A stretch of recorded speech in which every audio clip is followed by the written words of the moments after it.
बुआई करने के 8 से 10 दिन में कपास के ऊपर की तरफ 2 पत्तियां निकल के आ जाती है। 40 से 50 दिन की उम्र होते ही उसमें से फ्लावरिंग की स्टेज शुरुआत हो जाती है। जब फसल की अवस्था 70 से 80 दिन होती है, इस अवस्था में पौधे में फूल लगना प्रारंभ हो जाते हैं।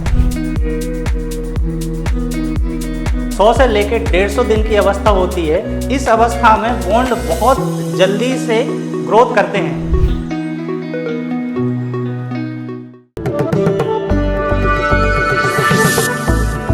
नमस्कार किसान भाइयों, मैं मनमोहन सिंह डेहरिया कोठारी इरिगेशन की ओर से आप सभी का हार्दिक स्वागत करता हूं। किसान भाइयों, आप सभी जो है कपास की खेती कर रहे हैं। इस वीडियो के माध्यम से मैं जीवन चक्र के बारे में आपको विस्तृत जानकारी दे रहा हूं। कपास की बुआई करते हैं तो जमीन के आधार पर, जहां पर भारी जमीन काली मिट्टी है, वहां पर कपास की बुआई लाइन से लाइन 5 फीट और पौधे से पौधे 4 फीट रहना चाहिए। जहां पर मध्यम या थोड़ी हल्की भूमि है, जैसे राजस्थान की मिट्टी है, बलुई मिट्टी, यहाँ पर लाइन से लाइन 4 फीट और पौधे से पौधे की दूरी 3 फीट होना चाहिए। इस तरीके से आप बुआई करेंगे तो पौधे को प्रॉपर तरीके से सूर्य प्रकाश, हवा, ऑक्सीजन, खाद, पानी उसको पर्याप्त तरीके से मिलेगा, तो पौधे की वृद्धि जितनी अच्छी होगी वो उतना अच्छा आपको उत्पादन मिलेगा। किसान भाइयों, इस दूरी पे बो के आपको इस साल का जो टारगेट है प्रति एकड़ 20 कुंटल उत्पादन लेना है, जो कि इसको उत्पादन लेने के लिए आपको जानना बहुत ही आवश्यक है कपास के जीवन चक्र के बारे में।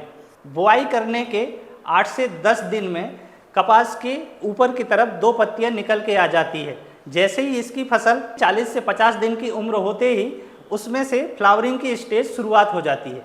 किसान भाइयों, इस स्थिति को भी जानना आपके लिए बहुत ही आवश्यक है। इस स्थिति में पौधे बहुत नाजुक अवस्था में होते हैं। पौधे की वृद्धि के अनुसार प्रॉपर फर्टिगेशन बहुत ही आवश्यक है। जब फसल की अवस्था 70 से 80 दिन होती है, इस अवस्था में पौधे में फूल लगना प्रारंभ हो जाते हैं। इस अवस्था में जमीन पे प्रॉपर तरीके से नमी बरकरार रखना बहुत ही आवश्यक है। फसल के 25 दिन से लेके 80 दिन तक इस अवस्था में पौधा अच्छा वृद्धि करता है और उसके साथ साथ इसमें फूल ज़्यादा से ज़्यादा मात्रा में आए और फूल ड्रॉप ना हो, इसलिए इसमें सही तरीके से खाद का प्रबंधन करना बहुत ही आवश्यक है।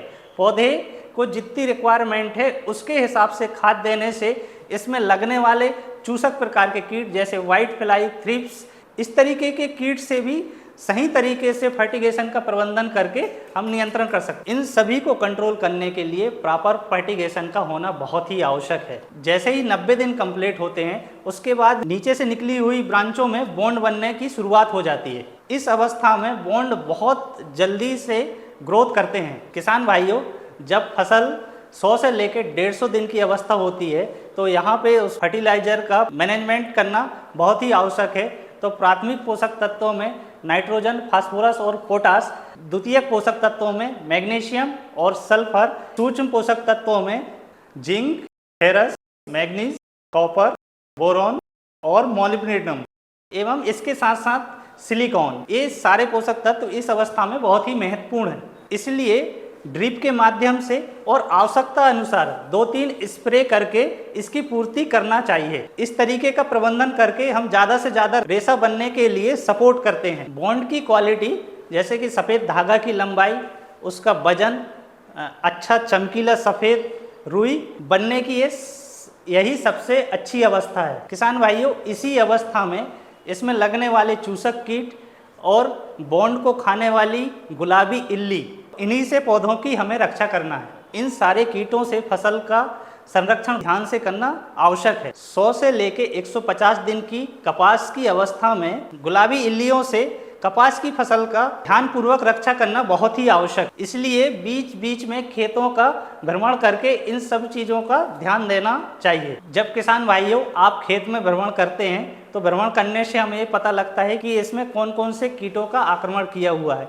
किसान भाइयों, अगर चूसक प्रकार के कीटों ने आक्रमण किया है तो उसको कंट्रोल करने के लिए स्टिकी पेपर का उपयोग करना बहुत ही आवश्यक है। 1 एकड़ पे 12 येलो कलर के, 12 नीले कलर के और 12 सफ़ेद कलर के स्टिकी पेपर का उपयोग करना है।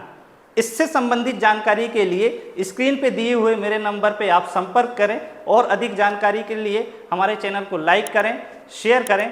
सब्सक्राइब नहीं किया है तो अभी सब्सक्राइब करें। धन्यवाद।